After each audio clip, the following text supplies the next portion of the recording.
Welcome to the first Cynic Weekly of the new season. Before we begin, I wanted to let you know about the Celtic podcasts that we have been releasing on the Cynic and how you can sign up and listen to our extra content. This week we started on Monday with the agenda.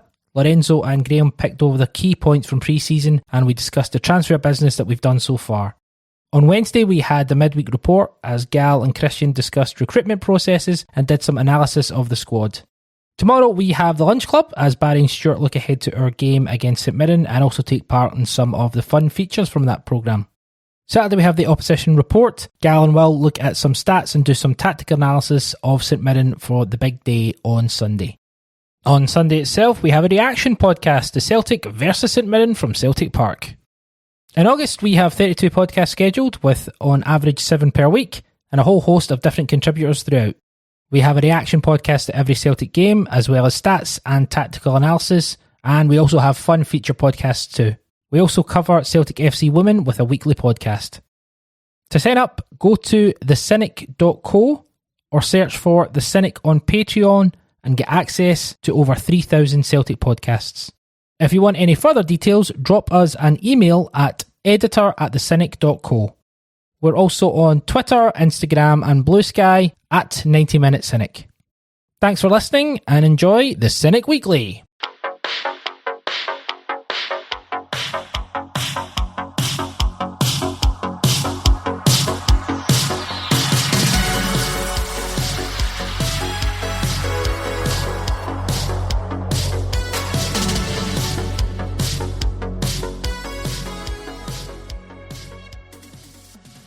Hello and welcome to the first Cynic Weekly podcast of the new season, the 2025-26 season. I'm your host, Christopher Gallagher, and we're having an intimate podcast today. I'm joined by the wonderful Paul Carlin. Hello, Paul. How the bloody hell are you? Nice to see you. I must describe the setup for the listeners. Normally, we record in Gal's studio, which is outside of his house, in a wee gorgeous cabin of sorts.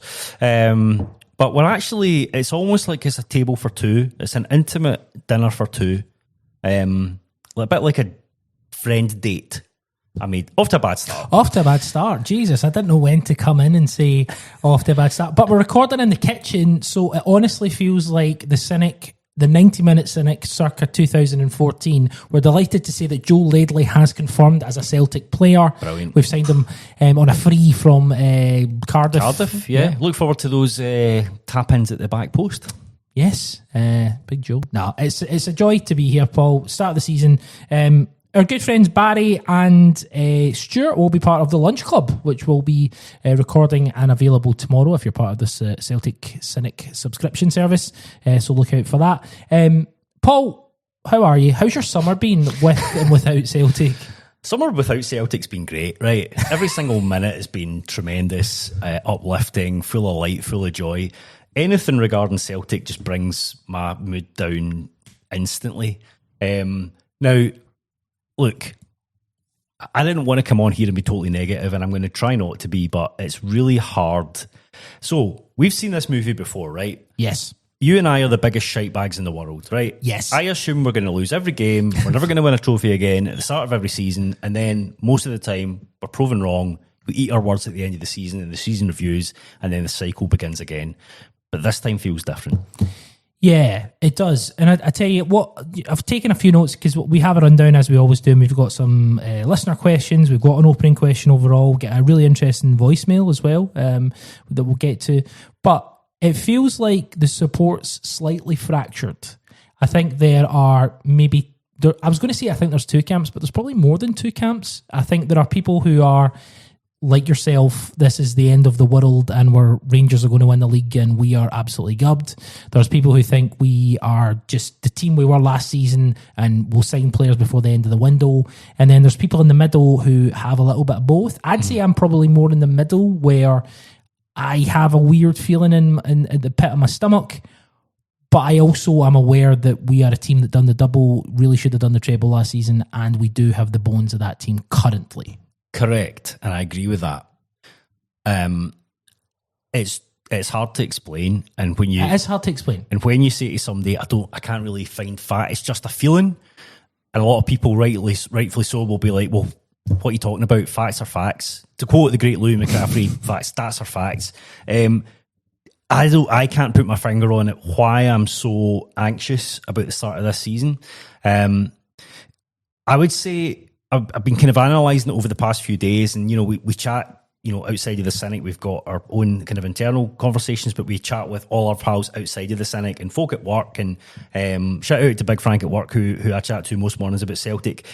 He feels the same, and he made a point to me this morning that he listens to tons and tons of Celtic podcasts, and he said that the vast majority of them are almost in our camp, where it's fear kind of rather than optimism.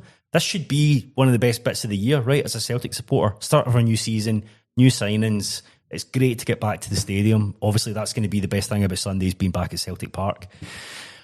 But this pre-season's just had everything about it, from some of those odd pre-season games to the fundamental lack of quality signings, and that's something I'm sure we'll come on to. The manager's comments, Brendan Rodgers just does not seem himself. The lack of communication from the club, and I think that's really where all this stems from. We don't know, as a fan base, where this club is going. No. What does this club want to achieve? What are our goals? I say what are the club's goals? What are expectations for this season? It's never communicated, and we need it now more than ever. We as a fan base need something to cling on to and say, right, this is our cause, this is why we're here. And it can't just be being better than Rangers, right? Ship sailed so long ago, Gal. To counter that a little bit, last season we done the double. We had made progress in Europe, so I'm trying to counterbalance a little bit, right? Because we can't throw the baby out with the bathwater at this point. And the reason we can't do that, and this is what frustrates me most, is that I want Celtic, the best part of the season. I think you're 100% right. This should be the most exciting part of the season. I want to see new players, and I want to see them be bedded in straight off the bat. It feels like, I've mentioned this over the summer, we've been covering Celtic, of course, the Cynic's goes every day of the week. But what I've been saying is, it seems to be that there are two transfer windows that Celtic have. They have a transfer window at the start of the window where they pick up the players they need to pick up, like Doohan, like getting KT in the door, all that sort of stuff. And then there is a transfer window just the last couple of days, where they'll go and try and pick people up. And that's fine. I see if we were kind of told that, not even necessarily told, but if that's what the club want to do, fine. But what I find absolutely baffling is an example when we put in the bid for Jacob Brym, right? We put in 3 different bids, and now we've pulled out of that. Yep. So now we're not going for him anymore. Basically, there's a line out that basically says Celtic aren't going for him. And there's another line that says there's a rumour going around that Celtic are going to wait to next year because they can get him cheaper. The penny pinching is quite odd, because we've never been more cash rich in the world in our time. I agree. It is extremely...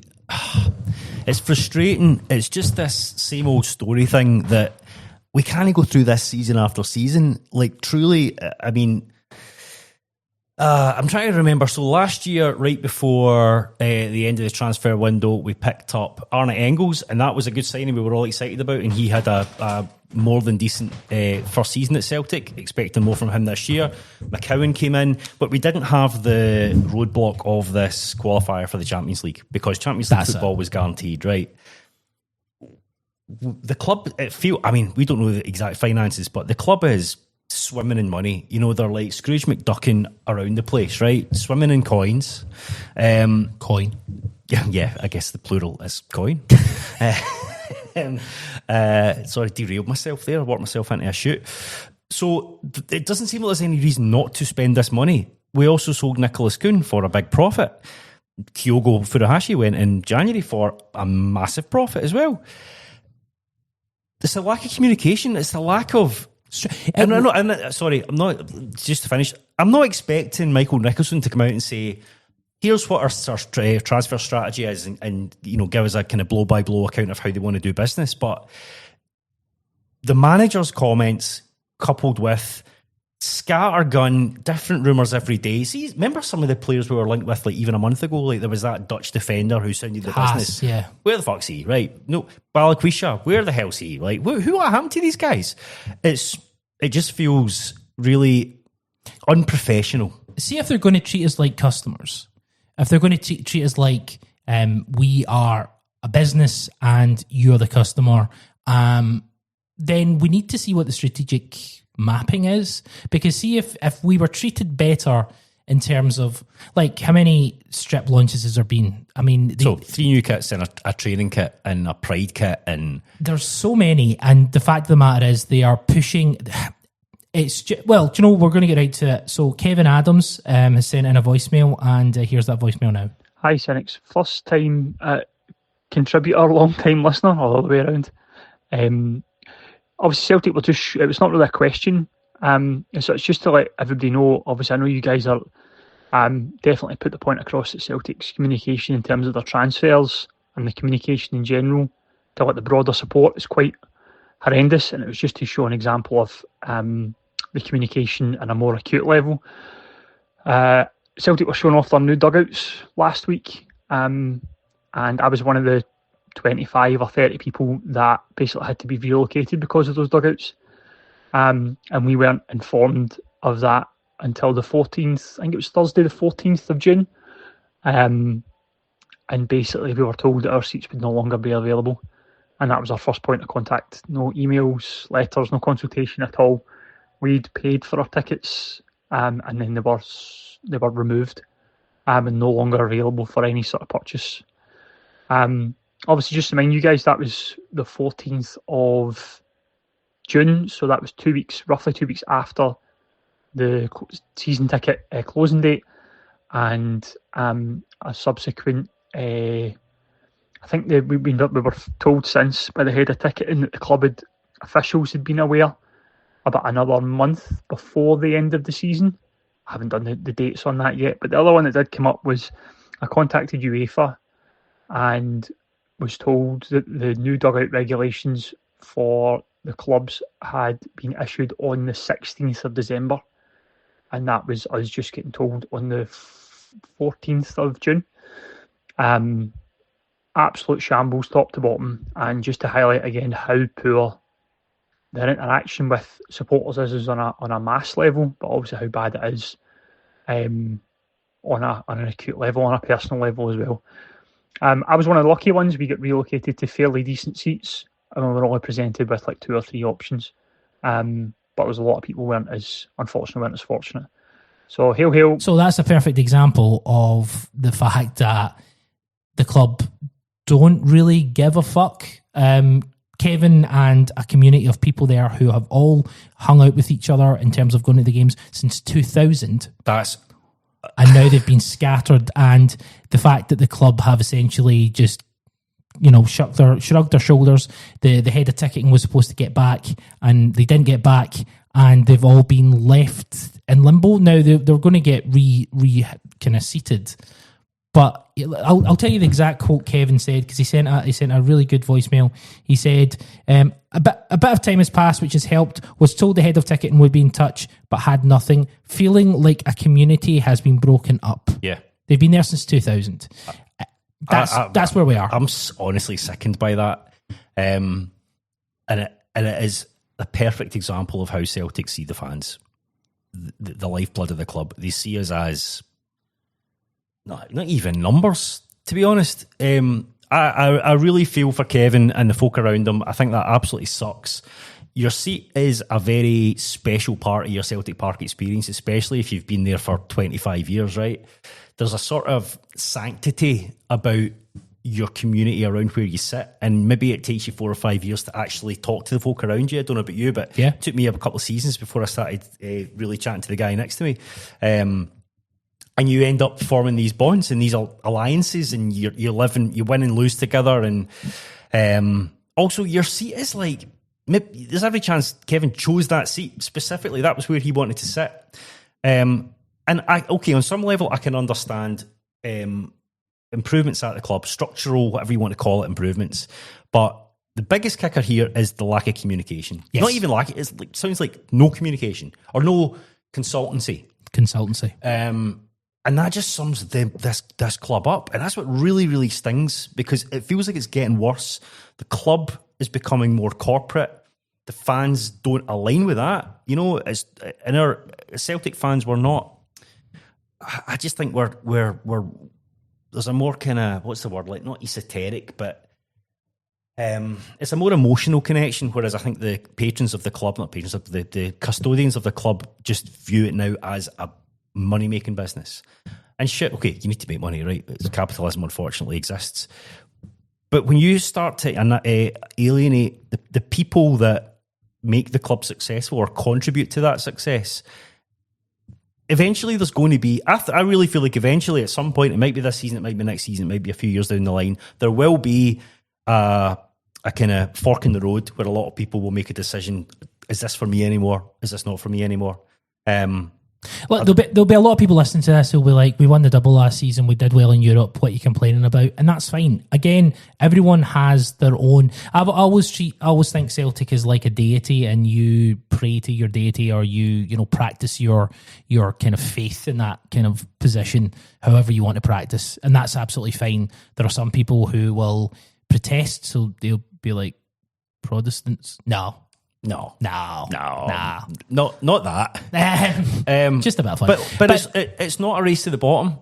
This is what really frustrates me. Yeah, we won a double last year and did really well in Europe, you know, by all accounts. But why just settle for that when we know how capable we are of achieving great things? This club, right? We've seen it. We've lived through some of it. Our parents and grandparents lived through Celtic's greatest moment ever.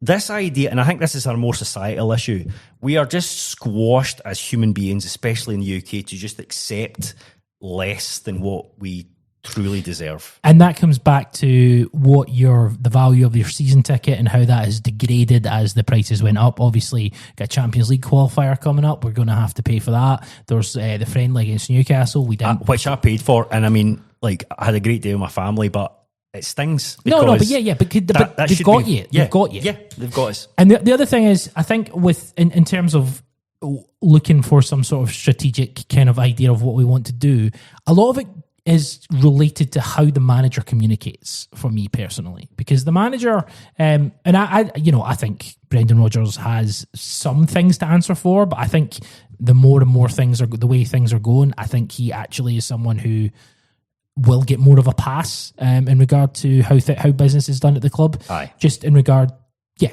But the point to me is when he's coming out saying, well, you need to show ambition, and it's almost like these secret little messages, and that's what fucking annoys me. It's like, do you know what? Come out and say it. Cut to the chase. Because what have you got to lose? They're not going to sack you. Mm-hmm. If you actually... And again, this shouldn't be on Brendan Rodgers because he is a professional and all that stuff. But when he's asked about new players coming in, and he says essentially that it's about ambition. He said this in January. Yeah, he said that every transfer window. He said every transfer window how he wants things to move along quickly. Do you think Brendan Rodgers has do you think he holds more power than he realises? Do you think he's in a position where he could go, get me 2 quality Champions League players, or I'm off? I think he's... Who blinks first there? I think he probably does. I think Dermot Desmond has all of the power. Right. And I think there is no question that obviously, no, we are not connected to the club. We are completely independent from the club, as it should be, in my opinion. When it comes to fan media, we don't have any inside knowledge. We don't even really like them. We don't really like them. Don't really get invited to press conferences anymore.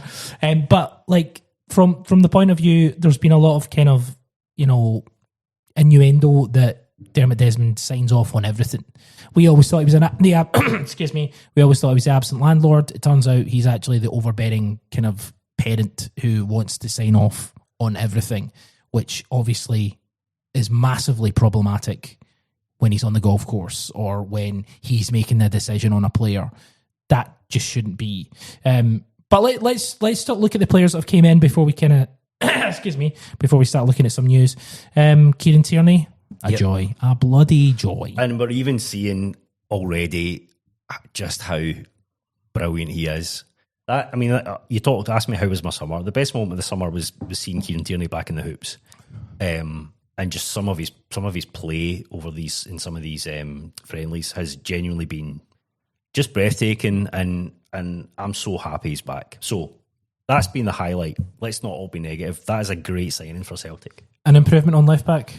Fundamentally, yeah. I actually think in reserve as well. If you're comparing KT and Inamura to Greg Taylor and Jeff Schlupp, I mean, we don't know much about Inamura yet, but I think he's shown something.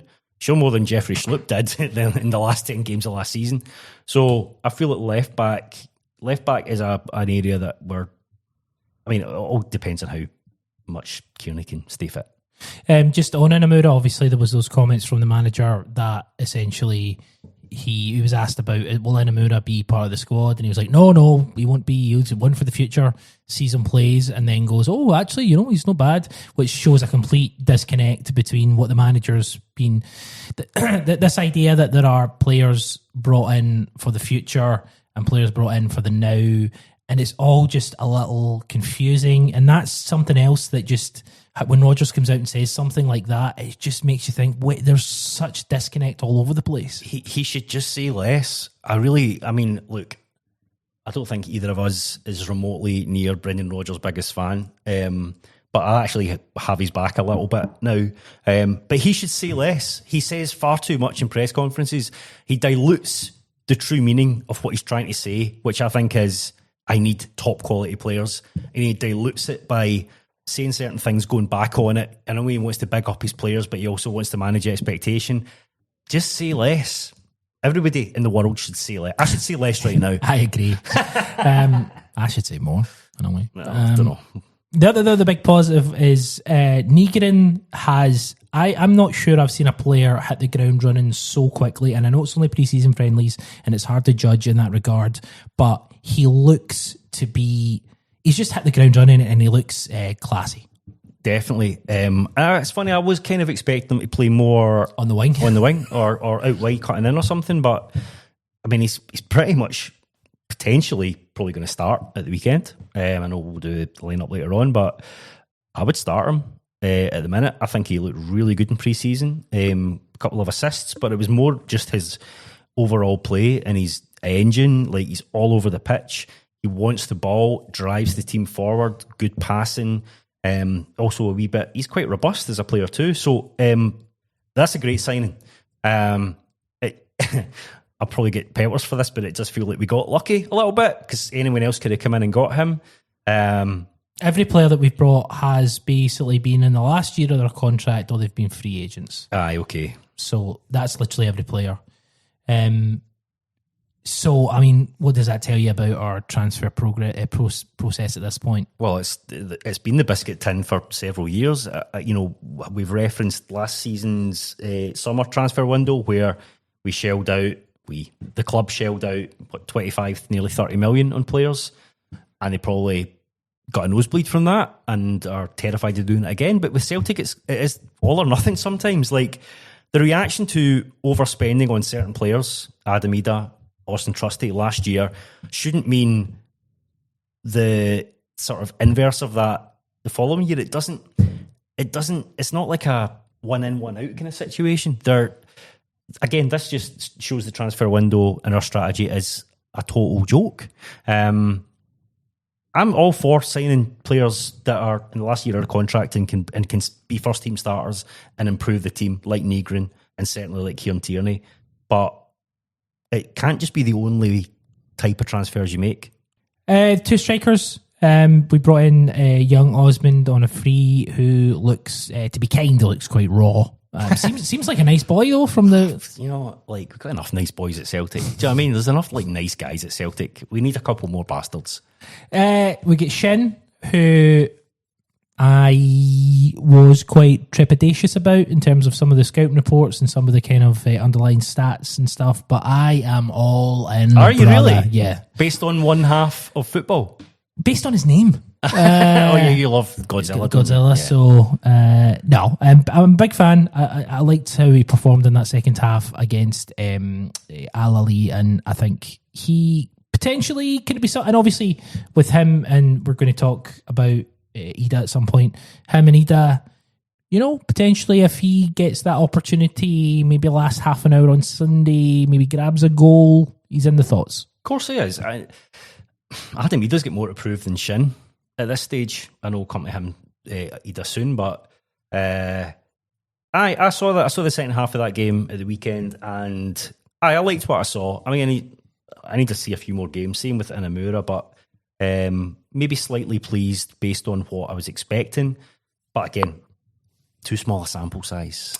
Gal, sorry for saying sample size on the Cynic podcast. I hate that expression. What I like about him, and I watched quite a lot of him on YouTube and stuff before we signed him, and I like his pace. Obviously, he's his key attribute, but he is a bit more hardy than Kyogo, certainly, probably than Ida as well. If I'm being honest, let's hope he's Jeff and not Matt. Nice. It's good. It's good. It's very good. I'm not sure it is. There is some news. We're going to talk through some of the news, but we got some subscribers' comments and questions. This is from Danny. Afternoon/evening all. With the way the window has gone so far, I have no confidence in this season. Please tell me I'm overreacting. Danny, if anything, you're probably underreacting. No, you're overreacting. We're all overreacting slightly, and that's because how much we love the club and how much we want the club to improve. It felt like last season was a real kind of up curve in terms of Europe. And okay, actually, before we move on to anything, Marco Tilio has been told basically Celtic had a deal with Rapid Vienna in the works, and he has now been blocked from making that deal because we don't have enough bodies on the wing. Obviously, this comes after Kuhn was sold to Como for 17.5 million quid. That's something that terrifies me, the fact that Marco Tilio, who has looked miles off it, he's just not someone who can play for Celtic. No. Is now being held back in case what, Paul? In case what? I mean, I don't know, in case James Forrest spontaneously combusts, which I hope doesn't happen, because James Forrest is our third choice winger, arguably second choice winger right now.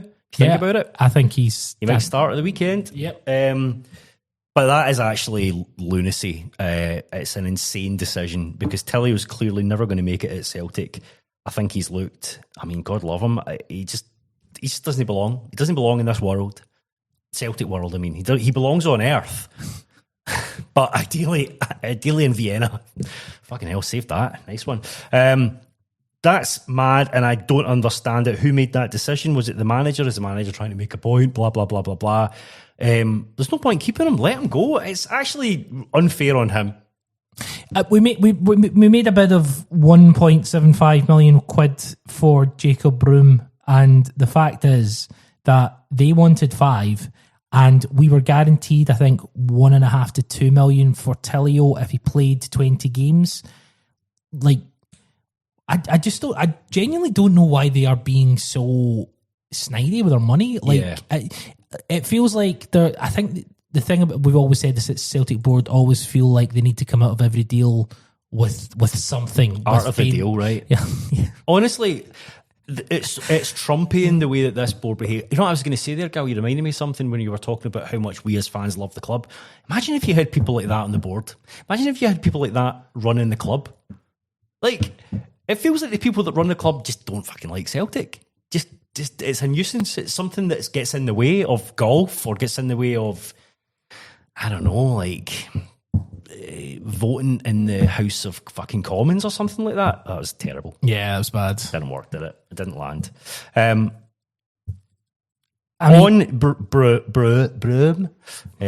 our good friend Christian Wolf pronounced it beautifully on the midweek report. On the subscription feed, of course. Superb. Podcast every day and early. So Go Ahead Eagles are saying no less than 5 million because there's a sell-on clause. So 25% sell-on clause to his former club, Odense. Right. So they are well within their right to demand more than derisory £1.75 million bid. That's wild, man. They don't need to sell. Rangers are probably going to buy their other winger and basically pull our pants down. this is insane. This is the perfect example. Another perfect example, along with Kevin getting reseated in the stadium, of the lack of professionalism, the lack of logic, and the lack of business acumen at this club. Who is Michael Nicholson? What do we know about Michael Nicholson? He doesn't answer his phone on a Sunday. We know that, right? I'm just that bit at a loss. It's hard to find the words to describe the malaise that is just exacerbated by the way this board behaves. We've got a Champions League qualifier in 3 weeks' time. We start the league campaign on Sunday. Then we're away to Pittodrie. Yep. We get Rangers at the end of the month. Mm-hmm. There's a question from Paul Curran, I believe. Is it our good friend Paul? Yeah, it's a good friend Paul Curran. He says, with around a month until the window closes, do you think the club will sign the players that are needed to kick this team on? I'm also concerned with the amount of defenders we are being linked with rather than players in the forward areas. Is there a possibility we could still lose CCV, or is his injuries more concerning than we realise? We'll get to the defensive part, Paul, absolutely. But my worry is we get to the Rangers game without having signed anyone of note, and we go to Ibrox with Yang on the wing. Yeah, that's probably what will happen. Because then, that's the thing. If we come out the window stronger, does the end justify the means? For me, I think you need to plan better. Because if we come out stronger, but it's at a cost where we've lost to Rangers and we've scraped by the Champions League qualifier, or worst comes to worst, we drop out the Champions League. I don't think we will, but the point being, why take the risk, Paul, for a couple of million? You've got a £40 million bucket of money there. Spend the £5 million on Jacob Broom to guarantee you the 40. Yep. As opposed to, well, we might not get the 40, so we're not going to spend the 5. The logic, it's so... That's illogical. Illogical, Dr. Spock. Yeah. If I was... was he a doctor? Dr. Spock? I think he was a Professor Spock, actually. Chris Boud is... pulling his hair out? Yeah, he's going to... Well, I don't know, not much hair left to pull out, am I right? Sorry, Bowdy. God, I don't know why I'm coming for Chris Boud on the Cynic podcast, one of the life's great guys. Yeah, the lack of logic is just... I know the joke is my gran could score in, the Premier League in Scotland or Premiership in Scotland, but I do genuinely think, as a group, the Cynics could run Celtic Football Club far, far better. I do too. What should we do about that? Let's stage a coup d'etat? Yeah, let's do what do you call it? Hostile takeover. Oh, nice. Ed, our good friend Ed from Cleveland. I was in Cleveland this year. I went to the Rock and Roll Hall of Fame. I had a great time. Did you not hang out with Ed? No. If I'd known Ed was in Cleveland at the time, I would have seeked him out. But yeah, but I didn't. Well, I probably could have. Ed doesn't want to hang out with me. It's all right. Aye, I agreed. Even Cynics, I'm just feeling dread going into the season. I hate being this jaded going into Flag Day, but here we are again. I know we are good enough to win the league, but nowhere near as easily as I would like. I have zero expectations in Europe and will frankly be surprised if we make the league stage. As for strengthening, we are so weak in attack, I just cannot fathom how we can let ourselves get in this position. Yeah. It's because it's needless. There's no need for us to be in this position at all. I don't want to repeat myself. What I think is interesting is that normally you, Gal, will do your best to pick out a kind of balanced selection of comments from subscribers. But it feels to me like you're basically picking from a 100% batch of negative I think comments. Every comment we get tends to be, over the summer, it's predominantly got worse. I think early doors, after the cup final obviously was a bit of this is the first pod that we've put out on the free feed since the cup final. And the cup final was a tough one. You did the reaction to it. By the way, that's one do you want to subscribe for? That was an all-timer of a reaction podcast, I'll tell you that. That was wild. But it felt like the club would have taken note. There was a part of me that thought, okay, it's almost losing the cup final can work for us because the club, the board will go, well, we've lost the cup final, let's actually re-engage. And I think early door season when, we'd brought Nigrin in and stuff, I think people thought that great. But then it just kind of stopped. And that's kind of the worry. The length of time it took to get Shin, for example, was honestly kind of hilarious. Yeah, I mean, just go and sign him. The player we've been linked with is Jamal Simpson Puzet. He agrees to, it's a loan deal at Celtic for the season. He's a right-footed centre-back. We'll talk briefly. Again, Brendan Rodgers should say less, but carry on. We'll get to that in a minute. He is a highly regarded, highly rated young central defender. Very little in terms of first-team experience. I think he played 6 games for Man City last season. But here's what Guardiola had to say. It's not easy for him. Normally the young lads, they must come in with support from the team, with Rodri in front of them, right? With the best Kyle Walker and defenders, and now we support him. He's playing in a position that is difficult for him, but he performed unbelievable. We have a central defender to help us for the future. I'm really pleased. Always there is good news when a situation goes bad, and this is one of them. So that was just at the end of last season, and because he came in and he played a couple of games. He's someone that I think is highly regarded. There's no loan to buy. This is a straight up loan. I don't think we could afford him anyway. Does this make sense to you, or is this... What's your thoughts on this one? Schrodinger's transfer, like it does and doesn't make sense. I think it does make sense in the... it kind of confirms that Brendan Rodgers is not happy with his centre-back options, and that's no secret. You know, basically, I guess Liam Scales kind of had that position at the end of last season, but between he and Trusty, there was quite a lot of one in, one out, and sometimes both employed when CCV was injured. This makes sense in terms of like he's probably going to be as good as, if not far better quality than what we currently have. How do you know that? And I'm not being a dick. It's wishful thinking, right? It makes sense if I mean, so it looks like we're going to lose Stephen Welsh. Well, I say lose Stephen Welsh. It looks like we're going to get rid of Stephen Welsh. Dane Murray's had a good pre-season. I'd like to know where he kind of fits into this, if he's still in Brendan Rodgers' thinking, because he talks about him quite a lot, bigs him up. And then if he now goes away on loan, then again, just Brendan Rodgers' words just mean nothing. So if this guy is as good as people say he is, then this does make sense. However, the lack of a sample size. Well, yeah, I was going to... No, I actually wasn't going to say that. I was going to say the lack of a clause, like a... Loan to buy. Loan to buy, thank you. Makes me think, what the fuck are we doing? Like, we're not Ross County. Do you know what I mean? We're not Motherwell. We're Celtic. We don't really do that. We did it with Adam Ida. No, that wasn't a loan to buy, was it? No. And if only it was, we could have saved... 9 million? 9 million. Would that be you would have got from zero? I'll give the guy a chance. He'll probably get some game time. Well, so the question from Troy, our good friend Troy, says, Rodgers couldn't play Nawrocki, who I still think wasn't as bad as most people suggest, as his right-footed centre-back. Fair enough, he couldn't play him because he was right-footed. Fair enough. So he brings in this young player who is right-footed.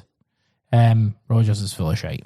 I think the point is, I think Brendan Rodgers said about the left-footed centre-back just as a sort of way out of not having to play Nawrocki. Yeah, because he didn't like him, didn't fancy him, and that's honestly okay. That's fine. Yeah, he's the manager. He decides who plays. You don't fancy the player, but he's worked his way into. He's worked himself into a shooting out of that because everyone's going to bring that up. And the fact of the matter is that throughout his entire managerial career, he's played right-footed centre halves at left.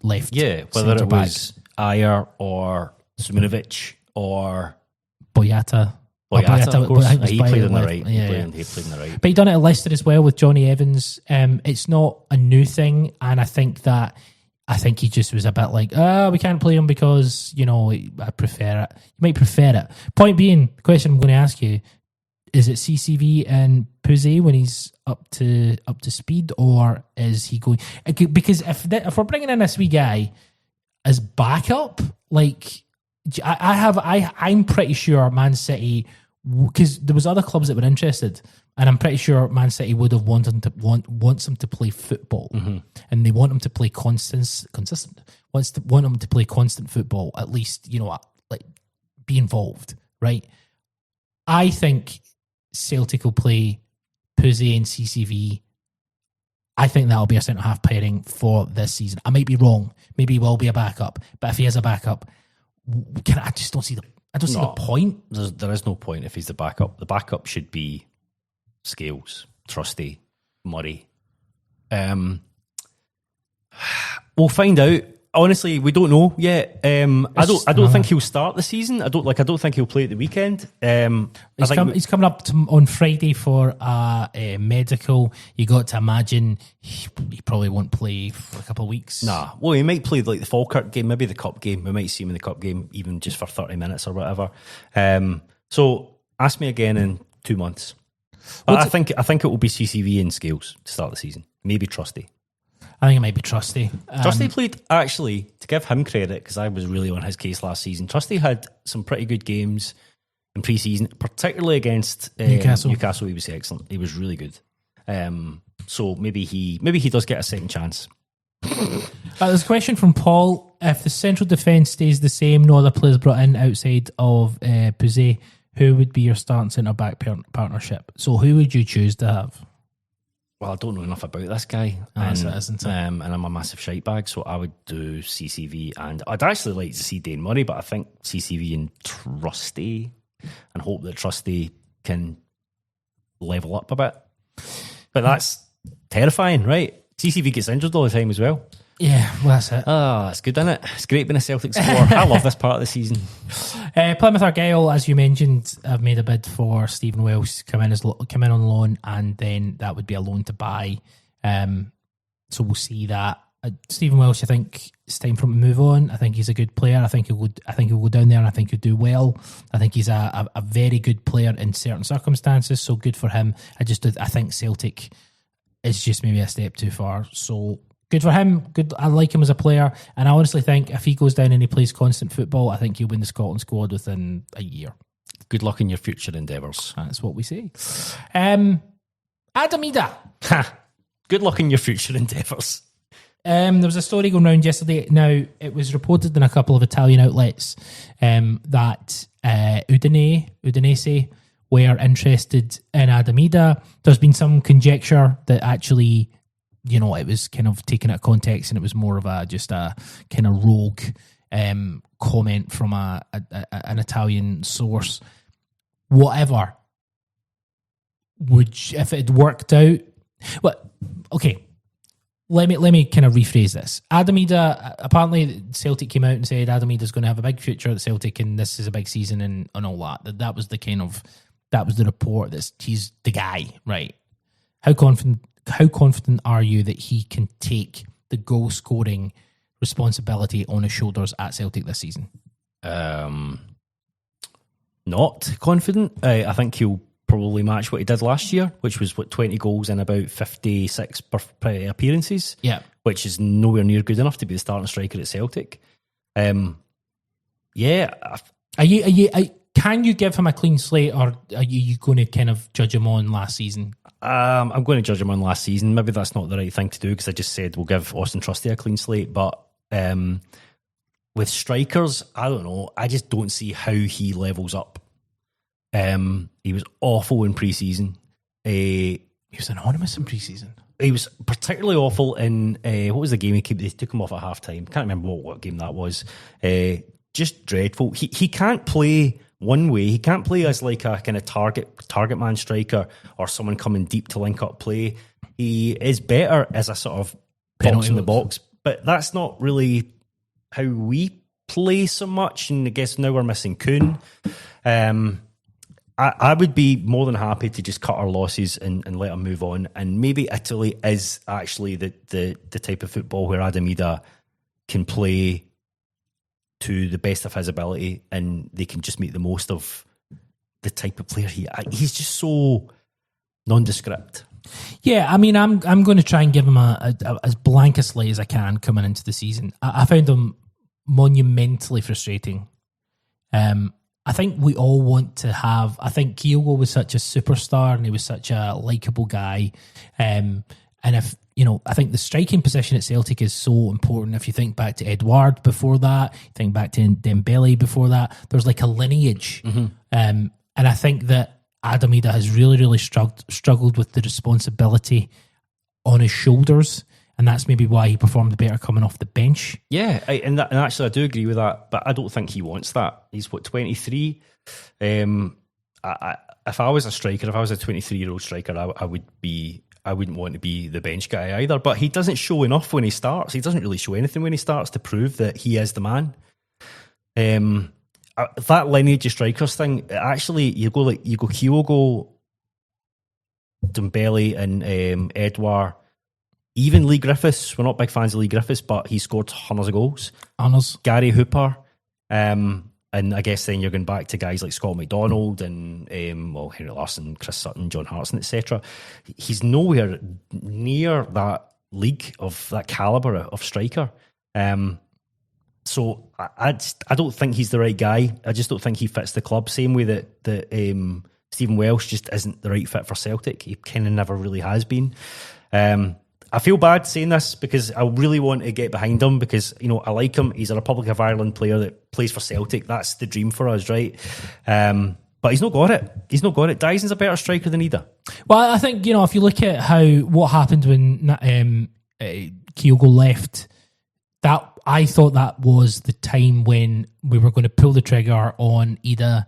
This is your chance. You're going to be the number 9. And the first thing the manager does is he moves our left winger through the middle, which is a knock to your confidence, I can imagine. He's going to. I feel he's going to start this. We can pick our teams in a couple of minutes, but he's going to start this season as Celtic's guy, right? And what I would say is he needs to start fast, quick, and bright. I think one thing. I've got a small concern that this weekend there's going to be a little bit of toxicity in there. I was going to say the exact same thing. I wouldn't be surprised if there's some directed chants or very specific. Yeah, I agree. I think. And by the way, do you know who'll be at the centre of it? Me. You. But what I think. Adam Ida is probably will feed off positivity in a way, and I think you can see that like if you look at Villa Park where there was pressure, but the support was down there. They were there in their thousands. They were making noise. There was something electric about that atmosphere, and he responded. The negative, if there's a slight I don't think it's going to be negative straight away. If Celtic get a couple of goals early doors, I think it'll be fine and it'll kind of settle down. But if it doesn't, if St Mirren are frustrating, they're hard to break down, and Adam Ida drops further and further back to receive the ball, and then we start having a situation where he's not as effective and he's a little bit slow. And playing a 4-6-0 basically, right? Yeah, and then and they've got 2 rapid wing backs and are pretty fast forward as well. St Mirren are a hard team. I mean, this is not an easy first game of the season. We should win, but I'm also led to believe that, just don't know if this is an exclusive, but Johnny Kenny's going to go there if we sign another striker. Is he? I like that for Johnny Kenny. Yeah. I think that's a good move for him. So my fear is that Adam Ida's attitude in terms of his body language, it needs to change. And I don't know. Can it though? Like he just needs to work a little bit. I think he honestly just needs to work a little bit harder. But what does that look like? What does that look like on the pitch for you? I'm not being a dick, but because I think the same thing. My biggest frustrating with him is that he doesn't really work hard enough, and he is quite. See when he pops the ball off. See when he pops the ball off. Sprint. Okay, so there's a great example. Just if he's in a situation where he receives the ball deep and he passes it, spin in.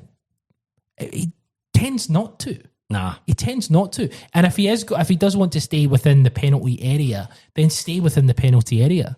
Like the frustration is he tries to do too much and it kind of drops off. I have a lot of sympathy for him. I really do. Yeah. And I just fingers crossed that he hits the ground running, because if he does, I think he can potentially improve. If he doesn't and he starts sluggish, which pre-season, because one of the big excuses for last season was in his bitty form was that he didn't have a pre-season. He's had a pre-season and he's really not shone particularly brightly or well. He's looked, in a way, he's looked honestly like worse than at the end of last season. Do you know his best game for Celtic, I think, was the league, the game we clinched the league at Rugby Park and Brendan Rodgers' loan. He looked outrageous. That was like the intensity. Just he took the game by the scruff of the neck and he absolutely battered Kilmarnock, and it was really cool, and that was dead exciting. But I just think that those moments are flash in the pan for Adam Idah, because I think his base state is waiting for something else to happen, or it's his decision making. So the example I've got of his poor decision making is that 9 times out of 10 he'll run in behind the defender and try and get a back post tap in rather than run in front of the defender like Kyogo would do, which he did twice at Aston Villa. And look what happened, 2 great goals, right? I just at the stage now, Gal, where I've seen enough, and I've seen enough of Celtic in my many years to just know when a player is not going to improve. And I'll eat my words. I'll happily eat my words at the end of the season when we're doing our tiers of a Cynic tier ranking the players from the season. And if he's higher than subs bench or Hamilton at home, then I will eat. What will I eat? Your hat. I've got lots of hats. I know. Eat one of my hats. Are you worried about the wide positions? We have Dyson Maeda. Forgot about that. Dyson Maeda on the left, and then we have Yang on the right. We've kept Tillio because there's no one else. Jim Bag obviously can play on the left or on the right. James Forrest can play on the left or on the right. But you've got Yang, who was linked with the move away, but that seems to have dropped off. The manager came out and said it's tough for him, but he's a starter for us at the moment. So he's a starter. So you get James Forrest to probably come on half an hour to go, maybe 20 minutes to go, which is fine. But yeah, it looks like it's going to be Yang and Maeda up front. Losing 20 goal Nicholas Kuhn on the right hand side. People are maybe underestimating. And people didn't like Nicholas Kuhn in terms of, I think they didn't like how he came across, which is fine. I get that. You can like or dislike any Celtic player. That's entirely up to you. You're the support. It's not a bother. But I think people will underestimate how big of a loss he is. He was one of the 2 outstanding players at the club last season. And what he did in one season, the numbers were absolutely insane.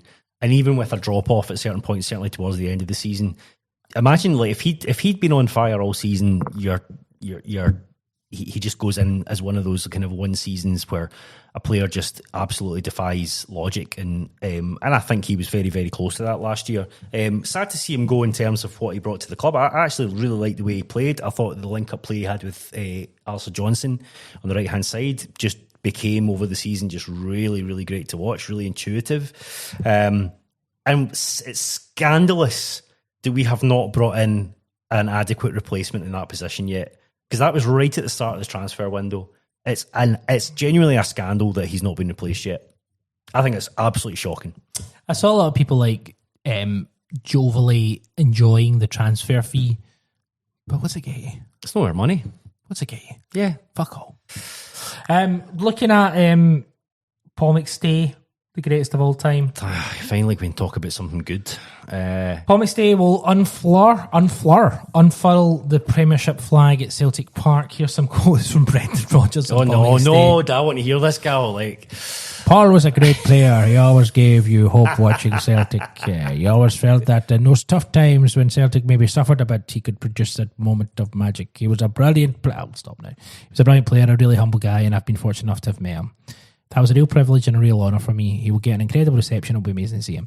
Paul McStay, in my opinion, is the greatest ever Celt. I concur. We did a 2-part Paul McStay profile podcast, which is all in all about 5 hours. One of the best things the Cynic's ever done. Tremendous. It's available if you sign up to thecynic.co or check out the Cynic on Patreon. Great to see Paul McStay. Yeah, love him. This is why we must make sure that we're not still sitting in the pub at 3:15 on 4:15 on Sunday, because I think the way Paul McStay has kept such a low profile over the years since he left Celtic just makes the opportunity to see him even more special. Yeah, and there'll be a lot of subscribers and people listening on this pod that wouldn't have seen him and probably don't even really know what kind of player he was. We are quite lucky at the moment at the club. We've got a handful of very, very talented midfielders. Paul McStay is basically all the best parts of all of those midfielders in one player. Yes. He was an unbelievable player, the maestro. So I can't wait to see him. Paul McStay, again, for guys our age, was Brendan Rodgers was right in one thing where he says he was one of the few players that gave a bit of hope in the 90s. But even in the 80s, the first time I was going to games in the late 80s, Paul McStay was just electric, sensational player. And also just a good guy by all accounts. Yeah. How much would he be worth today? £1 billion. £1 billion. £45 billion, actually. Played at 2 World Cups. Yep. Scored at a Euros. I saw him play a World Cup. That's right, because you were living in Italy at the time. 1990, yeah. Sensational. Roy Aitken played in midfield. He did. On the right-hand side. on a 4-3-3. Really weird. We smashed Sweden. Beat Sweden 2-1, yeah. Yeah, perfect. Alistair Johnson had some quotes. We're kind of going to focus now on Fly Day itself. So here's some quotes from AJ. 3 points count now as much as they did at the end of the season. When we look back, I feel like they always count. It's just a fact. He's Canadian. How are you going to do it? Hey fella, 3 points count. No, that's stop. Awful. Jesus. That was more like the West county, like the counties, the counties. When we look back at last season, we had a good start, and that made a difference come the end of the season. If you do your work early, you can take a lot of pressure off, especially when the season gets really busy in the winter. Tell that to the transfer committee. Yeah. We know how important it is to come out of the block strong. Another podcast from the Cynic, the transfer committee. We'll do a transfer committee podcast after the window closes. The Celtic transfer committee, but go on. And this year we have Champions League qualifiers as well, so it's a big month for us from the get-go. It's also motivation from day one because you want to do that again. You're expected to win trophies, and that's what it's all about. I think everyone likes Alistair Johnson. Yep. He's the guy you put in front of the mic when you're trying to G up the supporters a wee bit, because he does have that infectious optimism. And he is a player that, that kind of level of his level of intensity, his level of effort and stuff is never in question. I was very interested. So, Gal, you did a podcast with Anthony Joseph, football journalist, recently, and I really enjoyed that. And I was really interested in, he named the 3 players that he thought were key to Celtic's success, and they were Dyson Maeda, who was the other one? McGregor, and Alistair Johnson. AJ. And the more I thought about that, I'm like, actually, so much of last season was down that right-hand side. He scored probably more goals last season than he has in his career. Certainly set up loads. That interplay with Kuhn was really important. I guess it was mostly Engels that was playing in that side of midfield as well. So he probably is. We probably maybe underestimate his importance to the squad. And when we're playing well, AJ quite often is a real important cog in that machine. The issue I have is that AJ, for at least the first couple of games anyway, will have Yang in front of him, and then that's going to change. It might not change. But that's the thing. You go into a Champions League qualifier against, a tougher team. You're going against Basel and Basel. I know. Someone in Scotland in the 1990s started pronouncing it Bal. Yeah, 2002. Right. So that whoever said that the first time, it's it sounds like Mandela fancier, effect thing. Like a Scottish person would say Basel. It is Basel. I know it is, but because you doubt yourself, because you know what I mean. Gal, don't doubt yourself, right? I think I should. I don't doubt myself enough. Was it Rob McLean? Like, who was it? Was it Archie McPherson? Who was it? It was one of them. It was fucking one of them. Whoosh.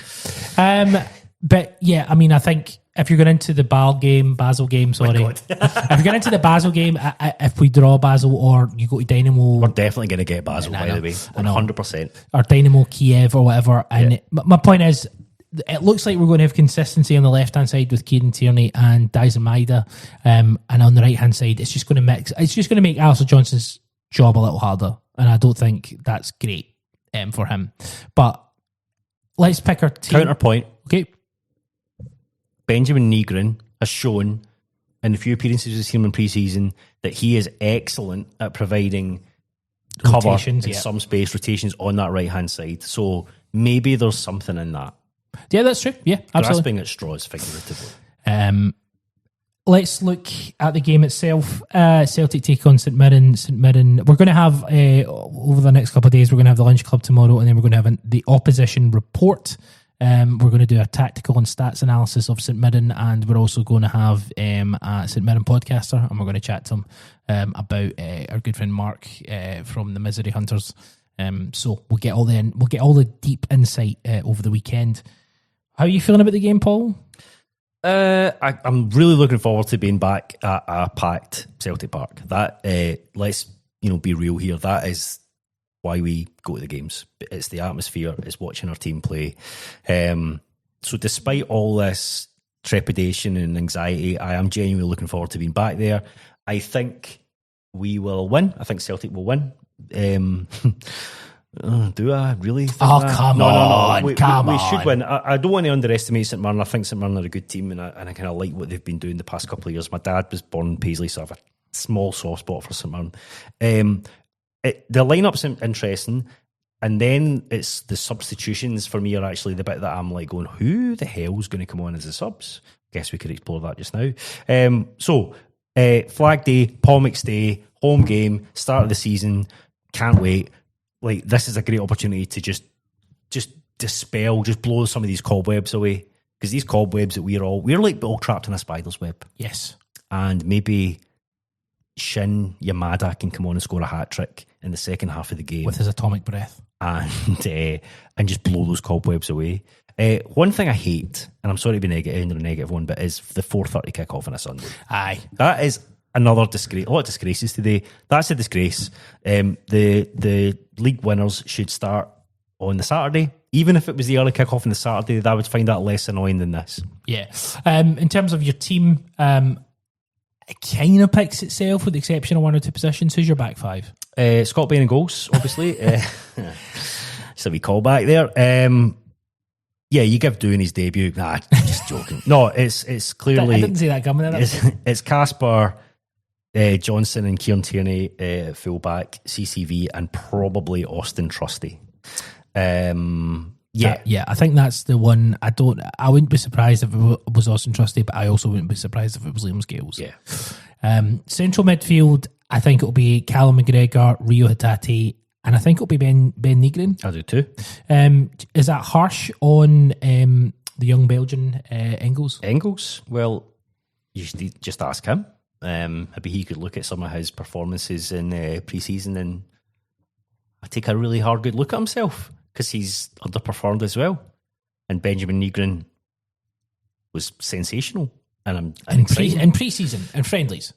He played against Newcastle. He played against Sporting Lisbon. Yeah, friendlies. He played against Ajax, and we get beat 5-1. Yeah, friendlies, as I'm saying. I prefer unfriendlies, to be honest, Cal. No, I think it'll be Nygren too, definitely. And I think I actually think that would be good management as well, because we know how good Engels can be, and maybe Engels just needs a wee bit of a kick up the arse. Forward line, I think it's only going to be Maeda on the left, Yang on the right, and Ida up front. We do have Shin Yamada, who is fully fit, and he's obviously the J League is in its full flow, so he is totally match fit. Would you agree with that, Paul? Do you think that's how we're going to line up? Yeah, that is what he'll do. No doubt about it. I'm just trying to think out who might be on the bench. I'm just writing down my bench. How many subs did we get? We get 9. So Sinisalo's a shoot you in. Forrest, Engels, Shin, Bernardo, McCowan, Scales. How many's that? That's 7. 2 more. Ralston, exactly. And is it Inamura or is it Ben Summers? Ben Summers. You mean Osman? Osman might be on the bench? I don't think Osman will be on the bench. Absolutely not. I think it's more chance of a development team player. Yeah, I think he might go out on loan. I think Rodgers has kind of said that already. Actually, it might be Johnny Kenny. It'll be Johnny Kenny. Yeah, probably Johnny Kenny. It's not great, is it? I mean, yeah, from that position, there's not a lot of change. There's not a lot of kind of inspiration to, It's lacking a lot of creativity in the bench. Like, you'd look at Forrest as being someone that can unlock, but he plays a different game now. Shin, for a bit of explosiveness, maybe. Engels and Bernardo are your more kind of hard-working. McCowan is a good player, and he's had a good pre-season. We need some more players, man. We'll be at the game, and we will do a reaction afterwards. The reaction will be after with our good friend Christopher Boud, myself, Paul, Chris Boud will react to the game. The reaction faction. Hopefully it's a positive one. Tomorrow the lunch club, and on Saturday we got the opposition report as mentioned. So we'll be well up on what we're going to be facing and expectations on that point. Paul, your prediction for Saturday? Celtic 3. Beautiful. St Mirren 1. That'll do me. Listen, I know there's been slight negativity, but once the game... Slight. Well, I called the Cynic, to be fair. But once we get kind of into the season, hopefully there'll be more things to be positive about, and a good display on Sunday will go a long way to alleviate some of the negativity around the club. A good display on Sunday and 2 signings next week.